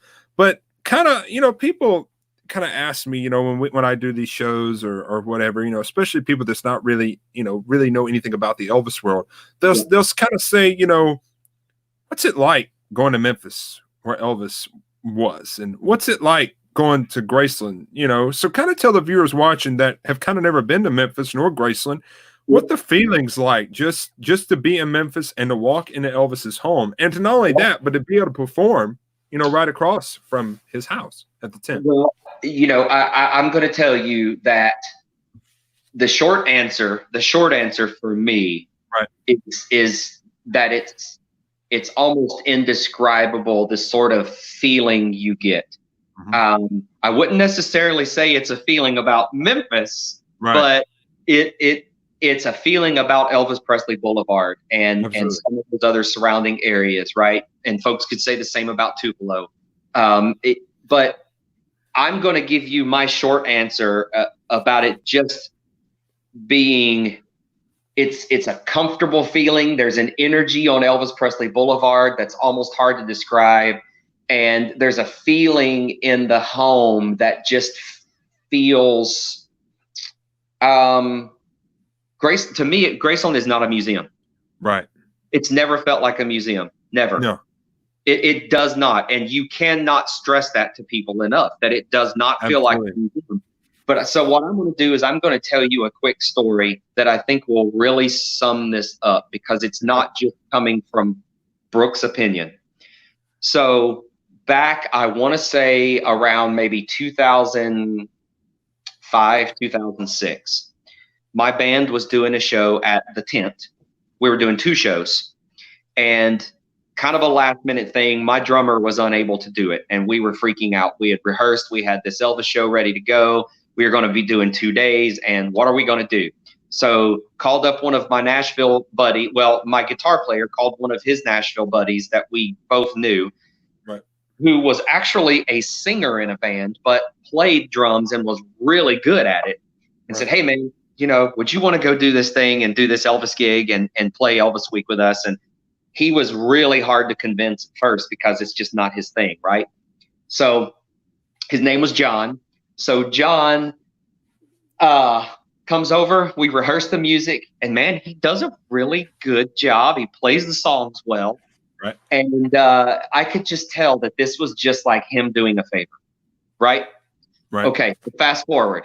We have one rehearsal with him, have the songs kind of all charted out, ready for him. He's got his notes. He's good to go. We go to Graceland a couple weeks later, and before we played our first show, we were all going to go to Graceland and just walk through and see the museum, the cars, you know, the house, all that stuff. And because it's something I like to do every time I get a chance. Me too. And he didn't want to go because it's just not his thing. So I asked him to go, and he finally said, all right, I'll go with you guys. And I told him, I said, don't do the guided tour. I said, don't wear the headset. Let let me tell you stuff about the house, things I know or stories I know. I said, you're going to miss out on some details not listening to the headset, but it's your first time here. You're not an Elvis fan. Let me walk you through. So we went through. He didn't say a whole lot. He had some kind of cool reactions and funny reactions to things he saw in the mansion. And then we got out to Meditation Gardens and we walked around out there, and he took a few pictures and, you know, that kind of thing. And man, we walked away from Meditation Gardens. I will never forget this, just because it mattered to me. We walked away from Meditation Gardens, and we were like halfway down that little sidewalk that goes from like the driveway to the gardens. Yeah. We were halfway down through there, and he just kind of slapped me on the shoulder, and I turned and looked at him, and he had this completely serious look on his face, and he goes, "Man, I get it." Right. That's it. Like it really almost put tears in my eyes when he said it, because I didn't take him through like this ultimate fan saying, "Let me convince you to be an Elvis fan." Yeah. Elvis convinced him himself. Absolutely. Right. And that, ladies and gentlemen, is the power of Elvis and the power of Graceland, man. It is a special place.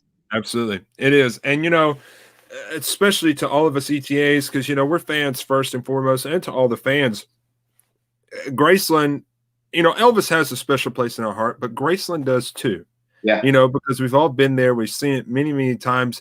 And it's something, to be truthful with you, I could go through the house like every day, you know, and just feel that. I went to Graceland my first time when I was 3 years old, and I really didn't remember it. I mean, I was small, but I went back to Elvis Week in 2012 when I got into being a professional tribute artist full time. And I went through Graceland that year, and man, being older and looking at everything, and my dad's a huge Elvis fan, and him kind of telling me, you know, some things online. I mean, I got emotional, you know, I got emotional feeling. And especially last year when I went through the house, because now they got the ping pong court, you know, they got all that open now. Man, the minute I walked in there and saw the piano and they were playing, I believe it was it's Blue Eyes Crying in the Rain. I mean, they're playing it right there, and you just look. I mean, man, I got teary eyed, and then you got all these, you know, people. I don't know if they're diehard Elvis fans or whatever, but they're kind of just looking at me like, "What's wrong with this kid?" You know, he's young. What's wrong with him? And then I just look at my dad, and I was like, "Gosh," I was like, you know, they just opened this, but I was like, I feel like he's still sitting like right there. You know, I can imagine seeing him right there playing that song. And I said, it's just, you know. I was like, what do the girls call it? Like fangirl? Is that what they call it? It was like something like that just came out of me, and it was just emotional. And I was just like, that's incredible. But that just shows you, like you said, the power of Elvis and Graceland all in one. And there are certain Elvis songs that pull that same sort of emotion out of me. Certain Elvis songs just yeah, it's true. It's true, man. All right, last question for you, and this is kind of, I've been kind of asking some of the guys that's been on previous shows, or since all this has been going on in the world, I've just been kind of asking some of the guys this question. But last question for you, what's something positive that you can tell all the viewers right now that's watching, with what all is going on in the world today, like COVID-19 and all that stuff that's going on? What's something positive that you can uplift everybody's spirits and tell them? Oh man, that's a deep question. You know, it's you know, I'll elaborate on it more, but I think simply put, just to remember that this too shall pass. Absolutely.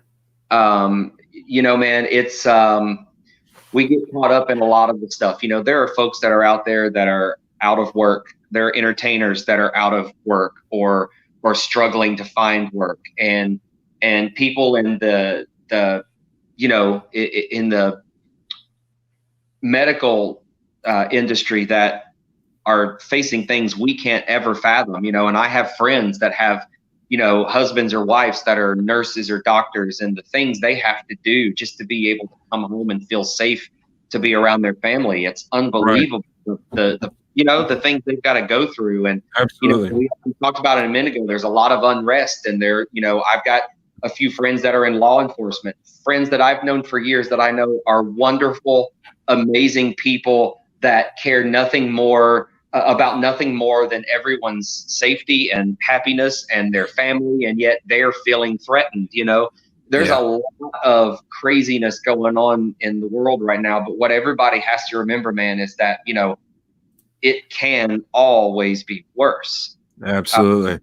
Be thankful for what you've got. Be thankful for your loved ones. And I say this when I do my live feeds. Take care of yourself and take care of each other. Yeah. And I another thing I like to always remind people of, man, is try to worry about what you can control, and don't worry yourself about the rest. What good does it do you to sit around and contemplate and truly just worry to the point that you make yourself physically sick when you're worrying about something that you cannot control or fix? Worry about those things that are in your wheelhouse, that you're able to control, that you're able to affect in some positive way. And just know that when you're doing that, you're spreading that positivity, you're spreading that happiness to other people. You're doing your part in that moment. So that's the thing, man. It's just everybody has to remember, this too shall pass. That's right. That's the best way to put it. And everybody's just got to stay positive. You can't think negative about it. You got to stay positive. That's the best thing. Well, man, I appreciate you coming on the show, man. It was fun, and everybody seemed to enjoy it, and everybody's saying amen. And for your last remarks there, they really enjoyed what you said there, to all of them. And so what I'm going to do is I got a couple of things I want to show here. And so I'm going to take you off the screen, and then I'm going to get both of you back on here. And for those of you who are watching, I have something really cool that both of them are fixing to do. So y'all beware. So we'll get you back on in just a few minutes. All right. All right. All right. Mr. Brooke Wright, ladies and gentlemen, fantastic guy, great ETA. And man, both of my guests tonight, man, great conversations with both of them, man. It was just fantastic. But before I bring both of them back on, and yes, I'm going to bring both of them back on, I want to tell you, please remember to like this Facebook page right here, Austin Irby Entertainer. I would greatly appreciate that very much. And also go like their pages as well. There's Moses' page right there on Facebook, Moses Snow fan page. And here's Brooks as well, Brooke Wright ETA. Go like their pages as well. Also, follow me on Instagram. There's the link right there, Austin Irby Entertainment. I'd greatly appreciate that as well. And if you would like to send a donation to Weekly Chat with Austin, you can send it via PayPal to AIElvisLive1@gmail.com. You can do that. You don't have to. It's not required. But, a lot of people sometimes, they just randomly send you a donation. So, if you do, I greatly appreciate it. If not, no problem at all. And also, if you'd like to find out more information, it's scrolling right there on the bottom of the screen on how my schedule is looking right now. It looks like my first show is supposed to be September the 12th in Valdosta, Georgia. Tickets are not on sale because the theater has not put them on right now because they really don't know if it's going to be able to happen or not. So they're kind of just holding on for another couple of weeks. But you can visit AustinEntertainment.com. Also, for those of you just joining or who have been here the entire show, you can also visit that website to find out more about the 2021 Austin Irby Fan Retreat and a whole bunch of other stuff, Weekly Chat with Austin and all that cool stuff. And also, please subscribe to our Weekly Chats with Austin YouTube channel and ring that bell to get notified on when upcoming episodes or when we go live on that page, which is every Thursday night. So make sure you please subscribe to that channel. I would greatly appreciate that very, very much. Well, ladies and gentlemen, I got something new. As you all saw earlier, we did a part of the show that we called Question of the Day, which we're going to start doing every week. Well, now I have another segment that I'm going to start maybe throwing in, maybe not every week, but every other week. And I thought it would be cool to do this with both of these guys.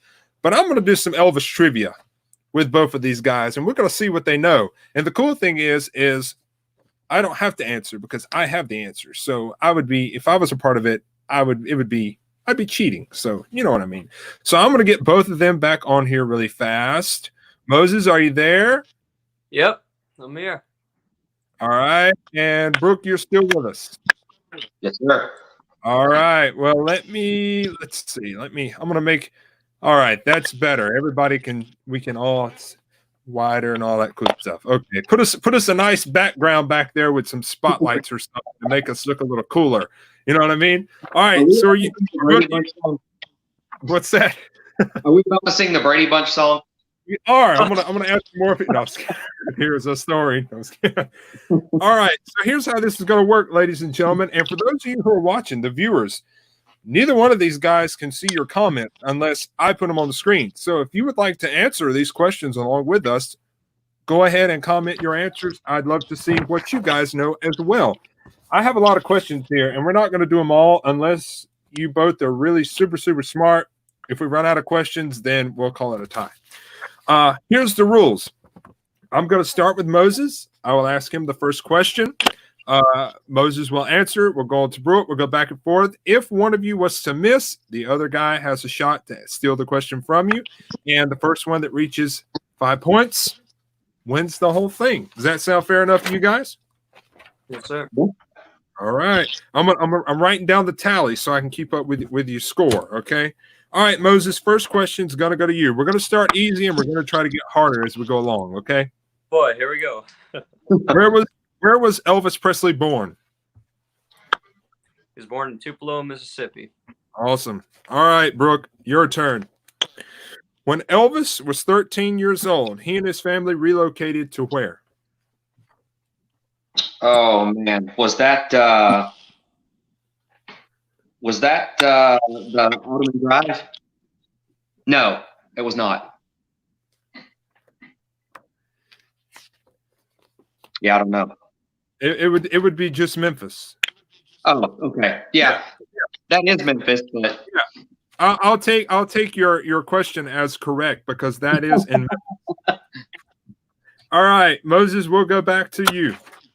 Okay. I'm trying to throw these papers everywhere and everything's falling. All right. Elvis's music career began in 1954 when he recorded a song with whom? With whom? 1950. I'll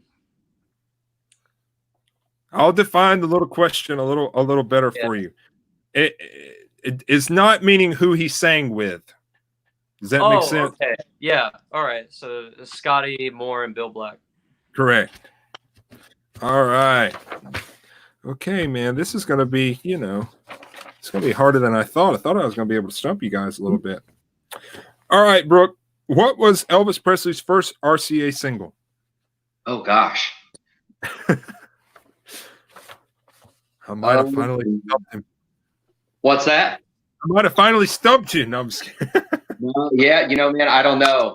Gosh, I'll throw one out there just for the sake of doing so. We'll throw out Don't Be Cruel. Incorrect. Moses, do you got an answer? Was it Heartbreak Hotel? That's correct. Heartbreak Hotel. All right. We'll go back to Brooke. Since Moses got that right, we'll go back to you. All right, let's see. What do we have here? All right. In November of 1956, Elvis made a film debut in what movie? So what was the title of the film?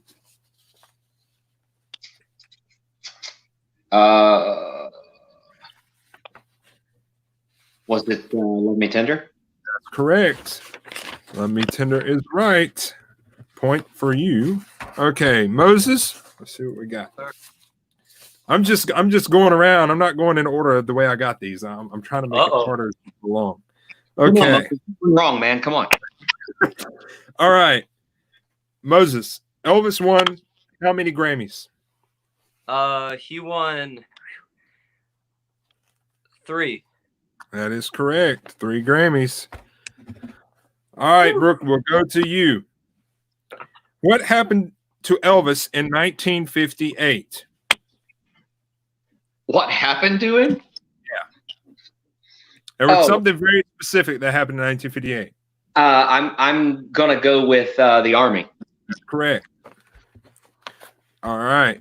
Moses has 4 and Brooke has 3. Now, if Moses gets this right, we have to declare him the winner. So I'm gonna have to pick something very hard. Let's see. Oh. Okay. I didn't even know this. So if one of you know this, I'm going to give you a round of applause. What was the only product ever promoted by Elvis Presley in a commercial? I remember. It was the shots that they gave out. It was the what is it called? Back in the 50s, they had a thing, a disease, what polio shots. As of my answer, that is incorrect. Ah, Brooke, do you have an answer? Donuts. Yes, that is correct. All right, this doesn't count, but what was the name of the donuts? Oh man, I cannot remember. Southern Made Donuts. There you go. Oh man, we're tied. Oh my goodness. Here we go.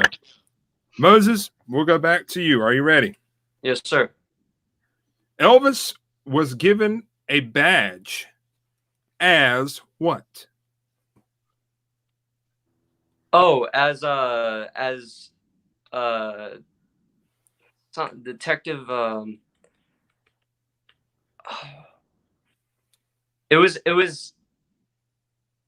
by Richard Nixon gave him a certain badge that he always wanted. Oh crap.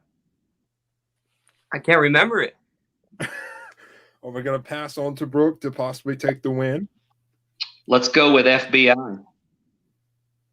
Okay, I'm not for sure with the definition, so Brooke, you might know this better than me, but the answer I have is narcotics agent. Oh yes. For narcotics and drugs. Yes. Is that the same thing as FBI or no? I No. don't think so. Okay. All right. So we're still tied at 4. Save my time. Oh man. Okay, Moses, we'll go to you. Okay. To be honest with you, I didn't know this either. What class did Elvis fail in high school? I heard that he actually didn't make the school choir. That's correct. That is the right answer. My answer was music/choir. Okay. Yep. Which is very, I mean, come on, it's contradictory. Okay. Here's the thing. Here's how we're going to do this, because I think this would probably be fair. Since you both were tied, I think I should give Brooke one shot. Don't you think, Moses, or should I not? Of course. Okay. Let's see what we got. All right. Oh, I don't like that sound. Okay. Let's see. Let's go with this question, I think. Okay. When was Heartbreak Hotel released? Oh. I want to say in 1956. That's right. Okay, here's what we're going to do. Since I gave Brooke a shot, I'm going to ask one more question, and here's how this is going to work. We're going to do it old school. You're going to have to raise your hand. The first one to raise your hand, if you get it right, then you're the winner. Are you ready? Hope so.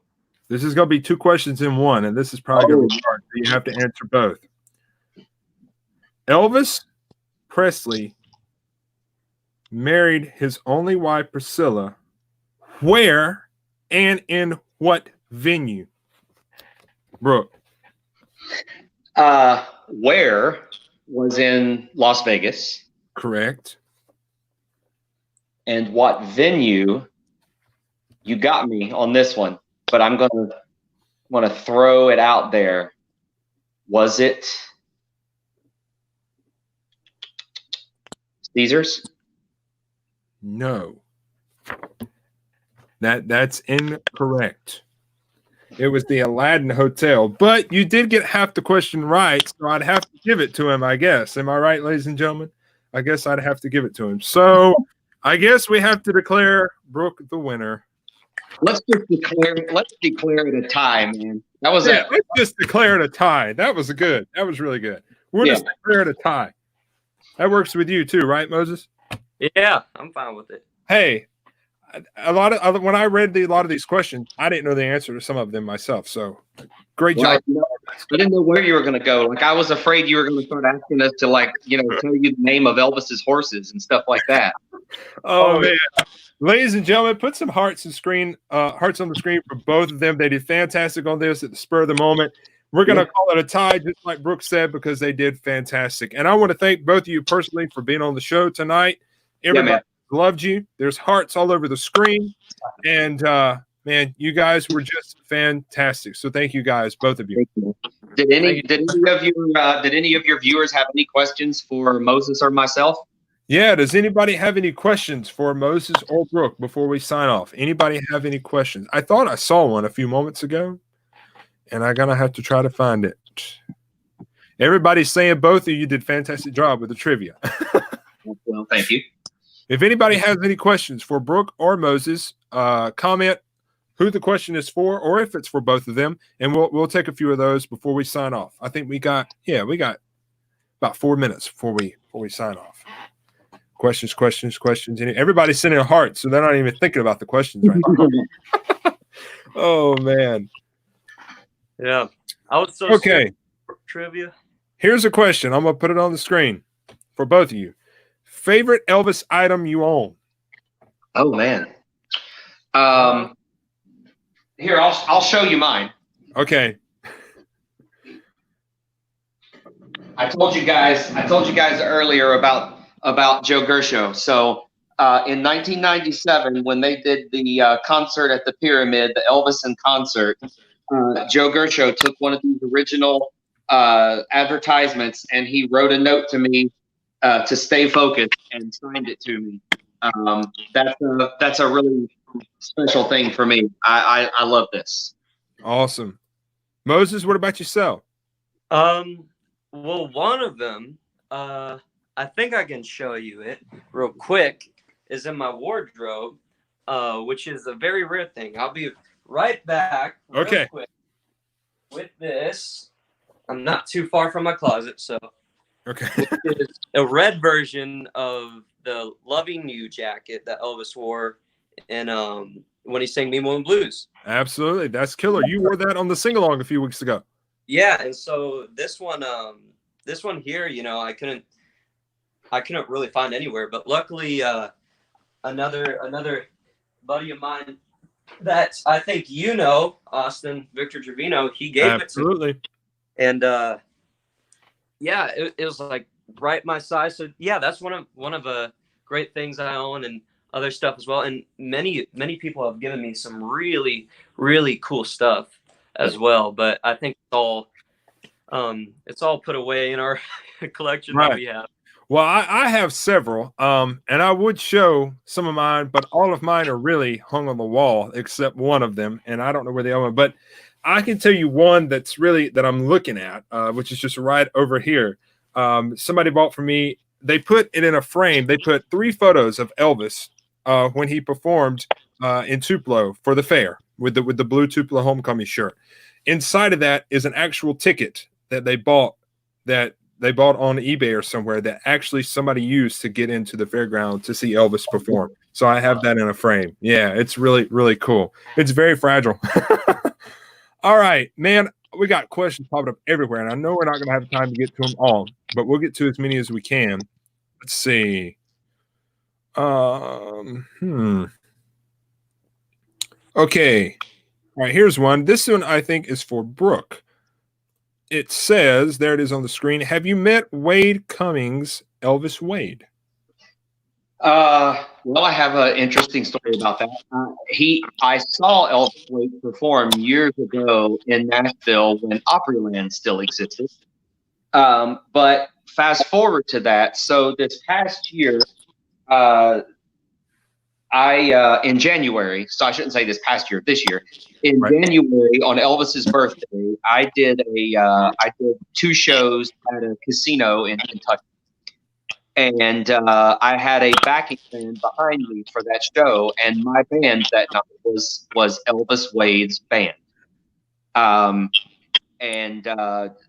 Another interesting story with that is we did the 2 shows that night together, and since then have kind of formed a friendship and relationship. And the plan, I don't want to put things out there that won't come true because we're in a different world now. Right. With all of this COVID stuff, but there are conversations and talks about us making a show out there as a group together. So I hope that comes to fruition. That's cool. Awesome. All right. Well, we got 2 more questions on here, and I'm going to get to both of them. And the first one is, will either any of us or both of you be in Memphis for Elvis Week? Yes. It's a maybe for us. We may not. It depends how everything holds up for us. But we'll definitely let y'all know over where I'm, on my channel and everything. We'll definitely let everybody know if I'm going. But yeah, enjoy it, Brooke. Yeah. I guess I should have said, yes, I'm going to Elvis Week if in fact there is an Elvis Week. Right. That's my answer. Yeah. Yeah. All right. Last question. This is from Penny. Do both of you play instruments? Brooke, you answer first. I do. I think I told you earlier. I play the blues harmonica. I play some guitar, not a major guitar player. I bang around on it, and I play drums. I've been playing drums for quite a while as well. Cool. All right, Moses. I play the guitar. I play piano. I'm messing around with the drums and all that. Would I say I'm a professional at drums? No. No, I'm not at all.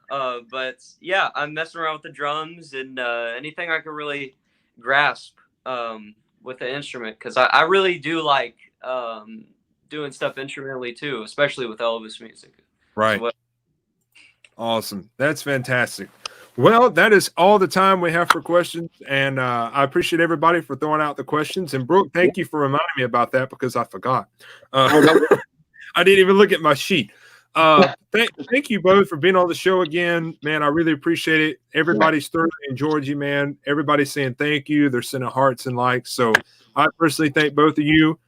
Stay safe out there, and man, I hope to see both of you soon when all this is back to somewhat normal. Absolutely. You guys take care, man. All right, man. We'll see you next time. We'll definitely have you both back on the show sometime soon. Yeah, sounds good. All right. Good night, guys. Thank you so much. Good night. All right. Good night. All right. There you go. Moses Snow and Brooke Wright. Man, what a show tonight. Am I right? What a show. This has been awesome. It has been fantastic.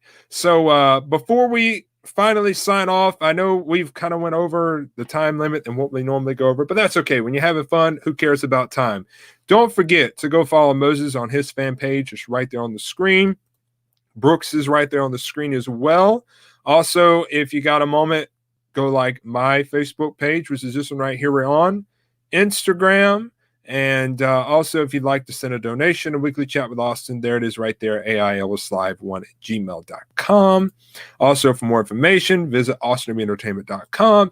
And also, please subscribe to our weekly chat with Austin YouTube channel and ring that bell to get notified on upcoming episodes and all that fantastic stuff. And I'd greatly appreciate that very, very much. Before I officially let you guys go, I'm super excited about next week's episode. Here it is right here. We're going to be joined by Mr. Michael Cullifer, who's a great friend of mine, and also your 2019 Ultimate Elvis Tribute Artist Champion, Taylor Rodriguez. And that is next Thursday night, July the 16th. We'll be live right here on the Austin Entertainer page on Facebook, and also live on YouTube on Weekly Chats with Austin YouTube channel. We'll go live at 7:30 p.m. Eastern Time, 6:30 p.m. Central, 12 a.m. UK time. That is next Thursday night, July the 16th, with Michael Cullifer and Taylor Rodriguez. So that is something you guys don't want to miss. Thank you guys so much for tuning in tonight. Again, thank you to Brooke, and thank you to Moses for being on. Thank all of you for watching. Thank you for your support with Weekly Chat with Austin. I couldn't do it without you guys. And I love doing this show. It's a lot of fun, and I thoroughly enjoy it. So thank you, thank you, thank you. Stay safe out there. Stay positive. Remember, God loves you. I love you. And until next time, and when I see you on the next episode of Weekly Chat with Austin, God bless you And good night, ladies and gentlemen. Good night, sweetheart. Well, it's time to go. Good night, sweetheart. Well, it's time to go.